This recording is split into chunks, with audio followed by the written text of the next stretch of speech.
بسم اللہ الرحمن الرحیم۔ قسط نمبر 92، غزوہ بنی قریظہ۔ اس کے بعد حضرت جبرائیل علیہ السلام نے کہا، اللہ تعالیٰ نے آپ کو حکم دیا ہے کہ آپ اسی وقت بنو قریظہ کے مقابلے کے لیے کوچ کریں، میں بھی وہیں جا رہا ہوں۔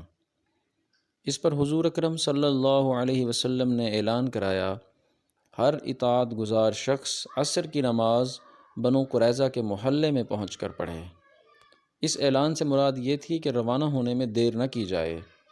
آپ صلی اللہ علیہ وسلم نے خود بھی فوراً ہتھیار لگائے، زیرہ بختر پہنی، اپنا نیزہ دست مبارک میں لیا، تلوار گلے میں ڈالی اور اپنے گھوڑے پر سوار ہوئے۔ آپ صلی اللہ علیہ وسلم کے گرد صحابہ کرام رضی اللہ عنہم بھی ہتھیار لگائے گھوڑوں پر موجود تھے۔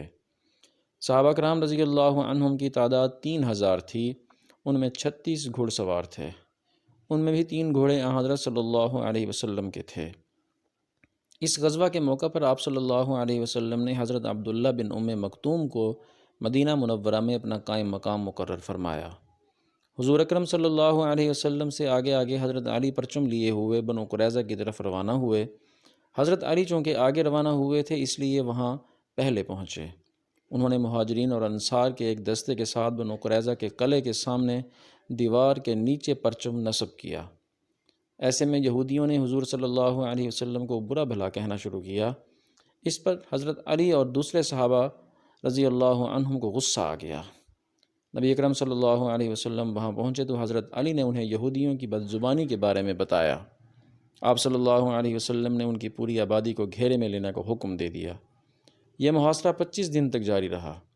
یہودی اس محاصرے سے تنگ آ گئے اور آخر کار آپ صلی اللہ علیہ وسلم کے سامنے حاضر ہو گئے۔ حضور صلی اللہ علیہ وسلم نے انہیں باندھنے کا حکم فرمایا، ان کی مشقیں کس دی گئیں، ان کی تعداد 600 یا 750 تھی۔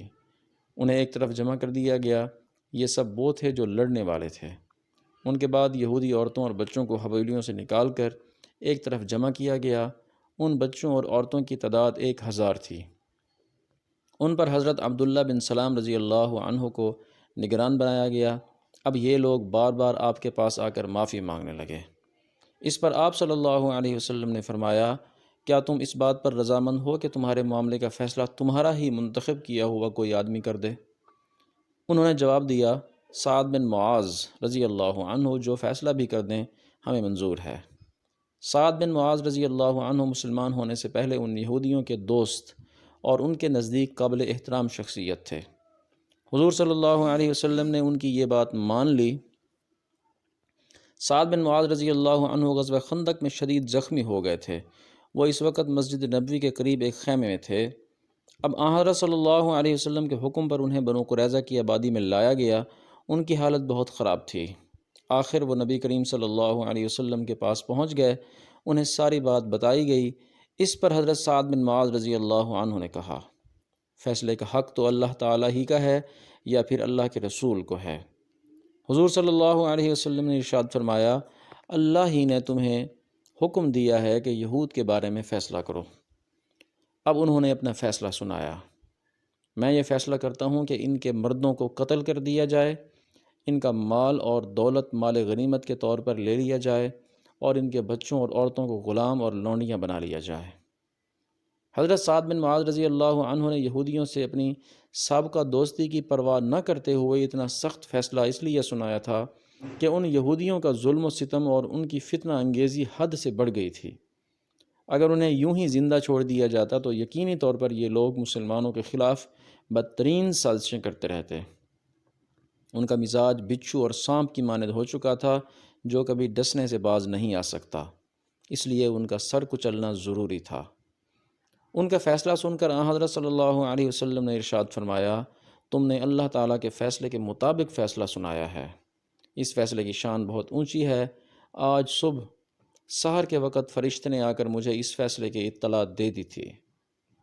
اس کے بعد نبی کریم صلی اللہ علیہ وسلم نے حکم دیا کہ بنو قریظہ کی حویلیوں میں جو کچھ مال اور ہتھیار وغیرہ ہیں سب ایک جگہ جمع کر دیے جائیں۔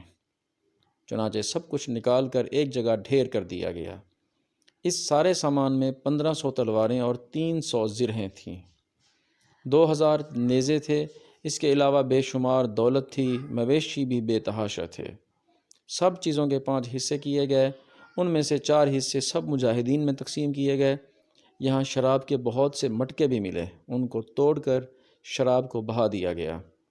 اس کے بعد یہودی قیدیوں کو قتل کر دیا گیا۔ قتل ہونے والوں میں ان کا سردار حی بن اخطب بھی تھا۔ بچوں اور عورتوں کو غلام اور لونڈی بنا لیا گیا۔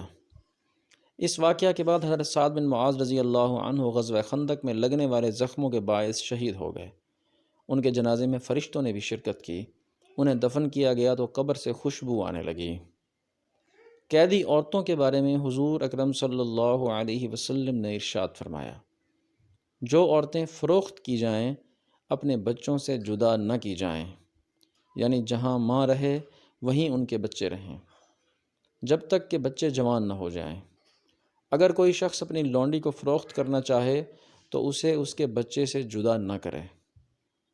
اس کے بعد آپ صلی اللہ علیہ وسلم نے قبیلہ بنو حزیل سے ان کی ناپاک حرکت کا انتقام لینے کا ارادہ فرمایا۔ بنو حزیل نے رجی کے مقام پر حضور صلی اللہ علیہ وسلم کے صحابہ کرام رضی اللہ عنہم کو شہید کیا تھا۔ یہ لوگ خود آپ صلی اللہ علیہ وسلم کی خدمت میں حاضر ہوئے تھے اور درخواست کی تھی کہ ان کے علاقے میں اسلام کی تعلیم کے لیے کچھ حضرات کو بھیج دیا جائے۔ چنانچہ حضور صلی اللہ علیہ وسلم نے اپنے 10 صحابہ کو ان کے ساتھ روانہ فرمایا۔ ان لوگوں نے انہیں دھوکے سے شہید کر دیا۔ آپ صلی اللہ علیہ وسلم کو ان صحابہ کرام رضی اللہ عنہم کی مظلومانہ شہادت کا بے حد رنج تھا۔ چنانچہ ان لوگوں کو سزا دینے کا فیصلہ فرمایا اور صحابہ کرام رضی اللہ عنہم کو تیاری کا حکم فرمایا۔ پھر لشکر کو لے کر روانہ ہوئے۔ بظاہر تو شام کی طرف کوچ کیا تھا، مگر اصل مقصد بنو حزیل کے خلاف کارروائی تھی۔ منزل کو اس لیے خفیہ رکھا گیا تاکہ دشمنوں کو جاسوسوں کے ذریعے پہلے سے معلوم نہ ہو اور مسلمان ان ظالموں پر بے خبری میں جا پڑیں۔ مدینہ منورہ میں حضور صلی اللہ علیہ وسلم نے اپنا قائم مقام حضرت عبداللہ بن ام مکتوم کو مقرر فرمایا۔ اس غزوہ میں آپ صلی اللہ علیہ وسلم کے ساتھ کافی تعداد میں صحابہ رضی اللہ عنہم تھے۔ ان میں سے 20 گھوڑوں پر سوار تھے۔ پہلے حضور صلی اللہ علیہ وسلم اس مقام پر پہنچے جہاں صحابہ کرام رضی اللہ عنہم کو شہید کیا گیا تھا۔ آپ صلی اللہ علیہ وسلم نے وہاں ان کے لیے مغفرت اور رحمت کی دعا کی۔ ادھر کسی طرح بنو حزیل کو پتہ چل گیا کہ مسلمان ان پر حملہ کرنے کے لیے آ رہے ہیں۔ وہ ڈر کے مارے پہاڑوں میں جا چھپے۔ جب حضور صلی اللہ علیہ وسلم کو ان کے فرار کا پتہ چلا تو صحابہ کرام رضی اللہ عنہم کو مختلف سمتوں میں روانہ فرمایا، لیکن ان کا کوئی آدمی نہ مل سکا۔ آخر آپ صلی اللہ علیہ وآلہ وسلم واپس روانہ ہوئے۔ اس غزوہ کو غزوہ بنی لحیان کہا جاتا ہے۔ راستے میں حضور اقدس صلی اللہ علیہ وسلم ابوا کے مقام سے گزرے۔ یہاں حضور اکرم صلی اللہ علیہ وسلم کی والدہ کو دفن کیا گیا تھا۔ آپ صلی اللہ علیہ وآلہ وسلم نے ادھر ادھر نظریں دوڑائیں تو اپنی والدہ کی قبر نظر آ گئی۔ آپ صلی اللہ علیہ وسلم نے وضو کیا اور 2 رکعت نماز ادا کی۔ پھر حضور اکرم صلی اللہ علیہ وسلم روئے۔ آپ صلی اللہ علیہ وسلم کو روتے دیکھ کر صحابہ کرام رضی اللہ عنہم بھی رو پڑے۔ حضور اکرم صلی اللہ علیہ وسلم مدینہ پہنچے۔ ابھی چند راتیں ہی گزری تھیں کہ خبر ملی عینی بن حسین نے کچھ سواروں کے ساتھ مل کر حضور صلی اللہ علیہ وسلم کی چراگاہ پر چھاپا مارا ہے۔ اس چراگاہ میں حضور صلی اللہ علیہ وسلم کے 20 اونٹ تھے۔ اونٹوں کی حفاظت کے لیے حضرت ابوذر غفاری رضی اللہ عنہ کے بیٹے تھے اور حضرت ابوذر رضی اللہ عنہ کی بیوی بھی وہاں موجود تھیں۔ ان حملہ آوروں نے حضرت ابوذر رضی اللہ عنہ کے بیٹے کو شہید کر دیا۔ اس واقعہ کا سب سے پہلے حضرت سلمہ بن اکوع رضی اللہ عنہ کو پتہ چلا۔ وہ اپنی کمان اٹھائے صبح چراگاہ کی طرف جا رہے تھے۔ ان کے ساتھ ان کا غلام بھی تھا۔ وہ ان کا گھوڑا لے کر آیا تھا اور لگام سے پکڑ کر اسے ہنکار رہا تھا۔ راستے میں ان کی ملاقات حضرت عبد الرحمن بن عوف رضی اللہ عنہ کے غلام سے ہوئی۔ اس نے حضرت سلمہ رضی اللہ عنہ کو بتایا کہ عینی ابن حسین نے کچھ سواروں کے ساتھ نبی اکرم صلی اللہ علیہ وسلم کی چراگاہ پر چھاپا مارا ہے اور وہ حضور اکرم صلی اللہ علیہ وسلم کے اونٹوں کو لے گئے ہیں۔ چراگاہ کے محافظ کو انہوں نے قتل کر دیا ہے اور ایک خاتون کو اٹھا کر لے گئے ہیں۔ یہ سنتے ہی حضرت سلمہ رضی اللہ عنہ نے اپنے غلام سے کہا، اس گھوڑے پر بیٹھ کر روانہ ہو جاؤ اور نبی اکرم صلی اللہ علیہ وسلم کو خبر کر دو۔ غلام تو اسی وقت روانہ ہو گیا، ساتھ ہی سلمہ رضی اللہ عنہ ایک قبیلے پر چڑھ کر پکارے، لوگو دوڑو، کچھ لوگ نبی اکرم صلی اللہ علیہ وسلم کے اونٹ لے اڑے ہیں۔ یہ اعلان 3 بار دہرا کر وہ اکیلے ہی لٹیروں کی طرف دوڑ پڑے۔ سیرت کا یہ مبارک سلسلہ جاری ہے۔ آپ سے گزارش ہے کہ چینل کو سبسکرائب کریں، ویڈیو کو لائک اور شیئر کریں۔ آپ کے تعاون کا شکریہ، جزاک اللہ خیر۔